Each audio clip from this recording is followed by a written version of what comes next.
ಮುಖ್ಯವಾಗಿ ಪ್ಲಾಸ್ಟಿಕ್ ಸರ್ಜರಿನ ಅಂಗಾಂಗದ ವಿಕಲತೆಗಳನ್ನ ಸರಿ ಮಾಡೋದಕ್ಕೆ ಪುನರ್ರಚನೆಗೆ ನಾವು ಹೆಚ್ಚಾಗಿ ಬಳಸೋದು.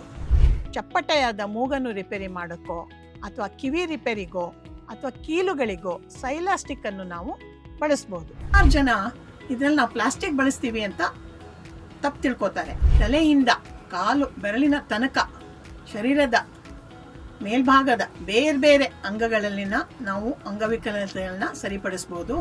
ಒಂದು ಅಂಗನ ಬಳಸಿ ಚರ್ಮ ಮೂಳೆನೋ ಅದನ್ನ ಬಳಸಿ ಅದನ್ನ ಮೊದಲಿನ ತರ ಆಕಾರ ಕೊಡುವಂತೆ ಆಗೋದಿಲ್ಲ, ಉಚ್ಚಾರ ಮಾಡೋಕ್ಕಾಗೋದಿಲ್ಲ.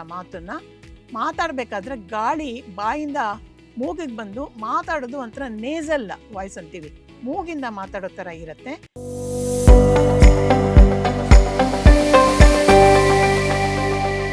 ಪ್ಲಾಸ್ಟಿಕ್ ಸರ್ಜರಿ ಬಗ್ಗೆ ಕೆಲವೊಂದು ವಿಷಯಗಳನ್ನ ನಿಮಗೆ ಹೇಳಲಿಕ್ಕೆ ನಾನಿಲ್ಲಿ ಬಂದಿದ್ದೀನಿ.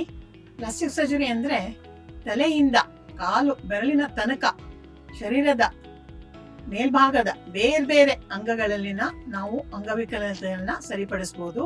ಹಾಗಾಗಿ ಇದು ತುಂಬಾ ವಿಶಾಲವಾದ ವ್ಯಾಪ್ತಿ ಉಳ್ಳಂಥದ್ದು. ಹೀಗಾಗಿ ಒಂದು ಪಕ್ಷಿನೋಟ ಮಾತ್ರ ನಾನು ಕೊಡ್ಲಿಕ್ಕೆ ಇಲ್ಲಿ ಸಾಧ್ಯ ಆಗತ್ತೆ. ಅದರಿಂದ ಪ್ಲಾಸ್ಟಿಕ್ ಸರ್ಜರಿ ಬಗ್ಗೆ ಕೆಲವೊಂದು ಯಾವ ಒಂದು ತಪ್ಪು ಪರಿಕಲ್ಪನೆಗಳಿವೆ ಅದು ಸರಿಪಡಿಸ್ಬೋದು ಅಂತ ನಾನು ತಿಳ್ಕೊಂಡಿದ್ದೀನಿ. ಪ್ಲಾಸ್ಟಿಕ್ ಸರ್ಜರಿ ಅಂದ್ರೆ ಸುಮಾರು ಜನ ಇದ್ರಲ್ಲಿ ನಾವು ಪ್ಲಾಸ್ಟಿಕ್ ಬಳಸ್ತೀವಿ ಅಂತ ತಪ್ಪು ತಿಳ್ಕೊತಾರೆ. ನಿಜವಾಗಿ ಪ್ಲಾಸ್ಟಿಕ್ ಅಂದ್ರೆ ಈ ಪದ ಗ್ರೀಕ್ ಭಾಷೆಯಿಂದ ಬಂದದ್ದು. ಅದ ಅರ್ಥ ಅಂದ್ರೆ ಟು ಮೋಲ್ಡ್ ಅಂದ್ರೆ ಆಕಾರ ಕೊಡೋದು ಅಂತ. ಸೊ ಶರೀರದ ಭಾಗದಲ್ಲಿ ಒಂದು ಊನ ಇದ್ರೆ ಬೇರೊಂದು ಭಾಗದ ಒಂದು ಅಂಗನ ಬಳಸಿ ಚರ್ಮ ಮೂಳೆನೋ ಅದನ್ನ ಬಳಸಿ ಅದನ್ನ ಮೊದಲಿನ ತರ ಆಕಾರ ಕೊಡುವಂಥದ್ದು, ಪುನರ್ರಚನೆ ಮಾಡುವಂಥದ್ದು. ಹಾಗಾಗಿ ಈ ಪ್ಲಾಸ್ಟಿಕ್ ಸರ್ಜರಿಲಿ ಸಾಮಾನ್ಯವಾಗಿ ನಾವು ಯಾವುದೇ ಪ್ಲಾಸ್ಟಿಕ್ ಬಳಸೋದಿಲ್ಲ. ಆದರೆ ಕೆಲವೊಂದು ಸತಿ ಚಪ್ಪಟೆಯಾದ ಮೂಗನ್ನು ರಿಪೇರಿ ಮಾಡೋಕ್ಕೋ ಅಥವಾ ಕಿವಿ ರಿಪೇರಿಗೋ ಅಥವಾ ಕೀಲುಗಳಿಗೋ ಸೈಲಾಸ್ಟಿಕ್ ಅನ್ನು ನಾವು ಬಳಸಬಹುದು. ಸುರೂಪಿಕ ಚಿಕಿತ್ಸೆ ಅಂದ್ರೆ ಕಾಸ್ಮೆಟಿಕ್ ಸರ್ಜರಿ.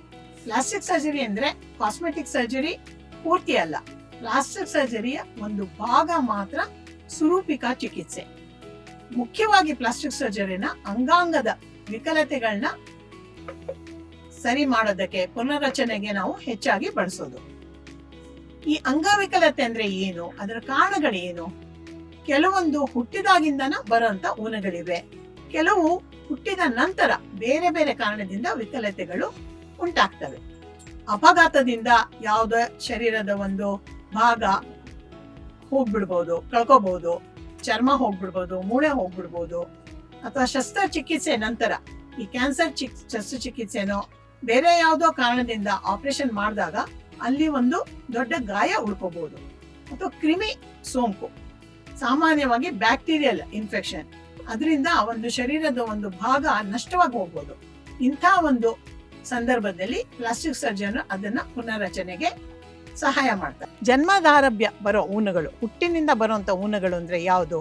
ಒಂದು ಸೀಳು ತುಟಿ ಮತ್ತೆ ಸೀಳು ಗಂಟಲು, ಅಥವಾ ಕೈ ಬೆರಳು ಅಂಟ್ಕೊಂಡಿರ್ಬಹುದು, ಕಿವಿ ಮುಟ್ಕೊಂಡು ಹೋಗ್ಬೋದು, ಮುಖದಲ್ಲಿ ಈ ರಕ್ತನಾಳಗಳು ಗಂಟು ಕಟ್ಟಿ ಒಂದು AV ಮಾಲ್ಫಾರ್ಮೇಶನ್ ಅಂತೀವಿ, ಅದು ಬರ್ಬೋದು. ಕಾರಣಗಳೇನು ಹಾಗಾದ್ರೆ? ಅಂಗವಿಕಲತೆ ಯಾಕೆ ಉಂಟಾಗತ್ತೆ? ಮಕ್ಕಳು ಯಾಕೆ ಈ ರೀತಿಯ ತೊಂದರೆಯಿಂದ ಹುಟ್ಟುತ್ತಾರೆ? ಸುಮಾರು ಜನ ಅದು ಯಾವುದೋ ಒಂದು ಪೂರ್ವ ಜನ್ಮದ ಪಾಪನೋ ಶಾಪನೋ ಕರ್ಮನೋ ಅದಕ್ಕೆ ಅಂತ ಅನ್ಕೋತಾರೆ. ಖಂಡಿತ ಅದಲ್ಲ. ಸಾಮಾನ್ಯವಾಗಿ ಸಂಬಂಧದ ಒಳಗಡೆನೆ ಈ ಸೋದರ ಸಂಬಂಧದಲ್ಲಿ ಮದುವೆ ಆಗೋದು, ಆಗ ಅಲ್ಲಿರೋ ಒಂದು ತೊಂದರೆ ಯಾವುದಿದೆ, ಗಂಡ ಹೆಂಡತಿ ಇಬ್ಬರಲ್ಲೂ ಇಲ್ಲದೆ ಇರೋವಂಥದ್ದು ಮಕ್ಕಳಲ್ಲಿ ಕಾಣಿಸ್ಕೋಬಹುದು. ಅಥವಾ ತಂದೆ ತಾಯಂದ್ರಲ್ಲಿ ತೊಂದರೆ ಇದ್ರೆ ಆನುವಂಶಿಕವಾಗಿ ಮಕ್ಕಳಲ್ಲಿ ಬರ್ಬೋದು. ಮತ್ತೆ ಗರ್ಭಿಣಿಯರಲ್ಲಿ ಮಾನಸಿಕ ಆತಂಕ ಇದ್ರೆ ಅದರಿಂದ ಬರ್ಬೋದು. ಅಥವಾ ಗರ್ಭಿಣಿಯರಲ್ಲಿ ವೈರಲ್ ಇನ್ಫೆಕ್ಷನ್ ಏನಾದ್ರು ಬಂದ್ರೆ, ಮೊದಲ 3 ತಿಂಗಳು ತುಂಬಾ ಮುಖ್ಯವಾದದ್ದು ಗರ್ಭದಲ್ಲಿ ಶಿಶು ಇರ್ಬೇಕಾದ್ರೆ, ಆಗ ಏನಾದ್ರು ತೊಂದರೆ ಆದ್ರೆ ಆಗ ಈ ಊನಗಳು ಬರ್ಬೋದು. ಮತ್ತೆ ಗ್ರಹಣದ ಕಾಲದಲ್ಲಿ ಗರ್ಭಿಣಿಯರು ಓಡಾಡಿದ್ರೆ ಬರುತ್ತೆ ಅನ್ನೋದು ನಾಗದೋಷ ಅನ್ನೋದು ಖಂಡಿತ ಅಲ್ಲ. ಮತ್ತೆ ಕೆಲವೊಂದು ಈ ಊನಗಳನ್ನ ಜನರು ಲಕ್ಷಣ ಅನ್ಕೊಂಡು ಅದನ್ನ ತೆಗೆಸ ಹಾಗೆ ಬಿಟ್ಟಿರ್ತಾರೆ. ಉದಾಹರಣೆಗೆ ಹೇಳ್ಬೇಕಾದ್ರೆ 6 ಬೆರಳು ಇದ್ರೆ ಅದು ಲಕ್ಷಣವಂತೆ, ತುಂಬಾ ದುಡ್ಡು ಕೈಯಲ್ಲಿ ಓಡಾಡುತ್ತೆ ಅಂದ್ಬಿಟ್ಟು ಬಿಡ್ತಾರೆ. ಅದರಿಂದ ಮಗುಗೆ ತೊಂದರೆ ಆಗತ್ತೆ ಬೆಳೀತಾ ಇರ್ಬೇಕಾದ್ರೆ. ಹಾಗಾಗಿ ಇದಕ್ಕೆ ಚಿಕಿತ್ಸೆ ಅವಶ್ಯಕ. ಈ ಸೀಳು ತುಟಿ ಶಸ್ತ್ರಚಿಕಿತ್ಸೆ ಮಗು 12 ವಾರ ಇರ್ಬೇಕಾದ್ರೆ, ಅದ್ರ ಹಿಮೋಗ್ಲೋಬಿನ್ 12 ಗ್ರಾಂ% ಇರ್ಬೇಕಾದ್ರೆ, 12 ಪೌಂಡ್ ತೂಕ ಇರ್ಬೇಕಾದ್ರೆ ಮಾಡ್ಬೇಕಾಗತ್ತೆ.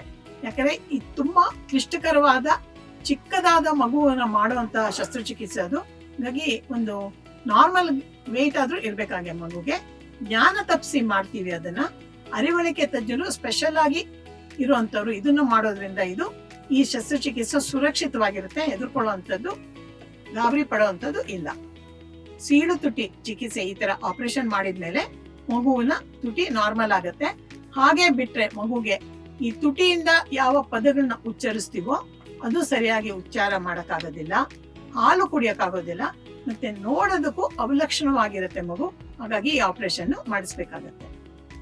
ಸೀಳು ಗಂಟಲಿಂದ, ಇದು ತುಟಿ ಮಾತ್ರ ಅಲ್ಲ, ಗಂಟಲಿಗೂ ಬರುವಂತದ್ದು. ಈಗ ನೋಡ್ತಾ ಇದ್ದೀರಲ್ಲ, ಗಂಟಲು 2 ಭಾಗ ಆಗಿದೆ.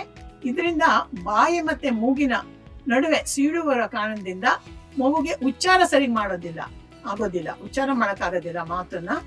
ಮಾತಾಡ್ಬೇಕಾದ್ರೆ ಗಾಳಿ ಬಾಯಿಂದ ಮೂಗಿಗೆ ಬಂದು ಮಾತಾಡೋದು ಒಂಥರ ನೇಸಲ್ ವಾಯ್ಸ್ ಅಂತೀವಿ, ಮೂಗಿಂದ ಮಾತಾಡೋ ತರ ಇರುತ್ತೆ. ತಿಂದ ಆಹಾರ, ನೀರು ಎಲ್ಲ ಮೂಗಿಂದ ಬರುತ್ತೆ. ಮತ್ತೆ ಕಿವಿ ಮತ್ತೆ ಗಂಟ್ಲಿನ ನಡುವೆ ಇರುವ ಯೂಸ್ಟೇಷನ್ ಟ್ಯೂಬ್ ಅಂತೀವಿ, ನಾಳ, ಅದರಿಂದ ಇನ್ಫೆಕ್ಷನ್ ಆಗಿ ಕಿವಿಗೆ ಇನ್ಫೆಕ್ಷನ್ ಆಗೋ ಸಾಧ್ಯತೆಗಳು ಇರುತ್ತೆ. ಹಾಗಾಗಿ ಇದಕ್ಕೆ ಆಪರೇಷನ್ ಅವಶ್ಯಕತೆ. ಮತ್ತೆ ಮಗುವಿಗೆ ಮಾತು ಬರೋ ಮುಂಚೆನೆ ಈ ಆಪರೇಷನ್ ಆಗ್ಬೇಕಾಗತ್ತೆ. ಮಾತು ಬಂದ ನಂತರ ಆಪರೇಷನ್ ಮಾಡಿದ್ರೆ ಗಾಯನ, ಸೀಳನ್ನ ನಾವು ಮುಚ್ಚಬಹುದು, ಆದರೆ ಮಾತು ಸ್ಪಷ್ಟವಾಗಿ ಇರೋದಿಲ್ಲ. ಮೆದುಳಿನಲ್ಲಿ ಮಗು ಮಾತು ಕಲ್ತಿರೋದು ಅದು ರಿಜಿಸ್ಟರ್ ಆಗಿರೋದ್ರಿಂದ ನಂತರ ಸರಿ ಮಾಡಕ್ ಆಗೋದಿಲ್ಲ ಮಗುಗೆ. ಹಾಗಾಗಿ 15 ಮತ್ತು 18 ತಿಂಗಳೊಳಗೆ ಆಪರೇಷನ್ ಮಾಡ್ಬೇಕಾಗತ್ತೆ. ಮತ್ತೆ ಸೀಳು ಗಂಟ್ಲಿರೋ ಮಗು ತಾಯಿಯ ಹಾಲನ್ನು ತಾನಾಗಿ ಕುಡಿಯೋಕ್ಕಾಗೋದಿಲ್ಲ. ಸೊ ತಾಯಿಯ ಹಾಲನ್ನು ತೆಗೆದು ಚರ್ಮದಿಂದ ಕುಡಿಸ್ಬೋದು, ಒಳಲೆಯಿಂದ ಹಸುವಿನ ಹಾಲು ಕುಡಿಸ್ಬೋದು, ಬಾಟಲಿನ ನಿಪ್ಪಲಿಗೆ ದೊಡ್ಡ ತೂತು ಮಾಡಿ ಹಾಲನ್ನ ಕುಡಿಸ್ಬೋದು. ಹಾಲು ಕುಡಿದ ನಂತರ ಮಗುವನ್ನು ತಾಯಿ ಹೆಗಲ ಮೇಲೆ ಹಾಕಿ ಸುಮಾರು ಹೊತ್ತು ಅದನ್ನ ತಟ್ಟುತ್ತಾ ತೇಗು ಬರೆಸ್ಬೇಕಾಗತ್ತೆ. ಯಾಕಂದ್ರೆ ಈ ರೀತಿಯಾಗಿ ಹಾಲನ್ನು ಕುಡಿಯೋ ಮಗು ಗಾಳಿನ ಜಾಸ್ತಿ ಸೇವಿಸತ್ತೆ, ಅದು ಹೊಟ್ಟೆ ಉಬ್ರ ಬರುತ್ತೆ. ಹಾಗಾಗಿ ಇದನ್ನ ಮಾಡಬೇಕು. ನಂತರ ಮಗುನ ಒಂದು ಪಕ್ಕಕ್ಕೆ ಅಥವಾ ಬೋರ್ಲಾಗೆ ಮಲಗಿಸ್ಬೇಕಾಗತ್ತೆ. ಮಗು ಈ ರೀತಿ ನಾವು ಸರಿಯಾಗಿ ಅದಕ್ಕೆ ಆಹಾರ ಒಳಗೆ ಹೋಗ್ತಾ ಇದ್ರೆ 3 ಮತ್ತು 4 ಗಂಟೆ ಸರಿಯಾಗಿ ನಿದ್ದೆ ಮಾಡುತ್ತೆ. ಇಲ್ಲದೆ ಹೋದ್ರೆ ಅದಕ್ಕೆ ಆಹಾರ ಸಾಕಾಗ್ತಾ ಇಲ್ಲ ಅಂತ. ಮತ್ತೆ ಇದು ಕಿವಿಗೆ ತೊಂದರೆ ಇದ್ರೆ ಕಿವಿಗೆ ಚಿಕಿತ್ಸೆ ಕೊಡ್ಬೇಕಾಗತ್ತೆ. ಸೀಳು ತುಟಿ ಮತ್ತೆ ಸೀಳು ಗಂಟಲು ಎರಡನ್ನ ಆಪರೇಷನ್ ಮಾಡಿರುವಂತದ್ದು ಮಗು ಇದು. ಸೊ ಇದು ಮಾಡಾದ್ಮೇಲೆ ಮೊದಲು ತುಟಿಗೆ ಆಪರೇಷನ್ ಮಾಡಿ ನಂತರ ಗಂಟಲಿಗೆ ಮಾಡಿರೋದು, ಅದು 2 ಕೂಡ್ಕೊಂಡಿರೋದು ಸರಿ ಹೋಗಿರೋಂಥದ್ದು. ಕೆಲವೊಮ್ಮೆ ಬರೀ ಸೀಳು ಗಂಟಲು ಮಾತ್ರ ಇರುತ್ತೆ, ತುಟಿ ಇರೋದಿಲ್ಲ, ಆಗ ಮಾತು ಬರೋದಿಲ್ಲ. ಆ ಮಕ್ಕಳಿಗೂ ಆಪರೇಷನ್ ಮಾಡ್ಬೇಕಾಗತ್ತೆ. ಕೆಲವು ಸತಿ ಈ ಗಂಟಲು ಮಧ್ಯ ಒಂದು ತೂತು ಕಾಣೋದಿಲ್ಲ, ಆದ್ರೆ 2 ಕಿರುನಾಲಿಗೆ ಇರುತ್ತೆ. ಇದು ಸಹ ಸೀಳು ಗಂಟಲೇನೆ.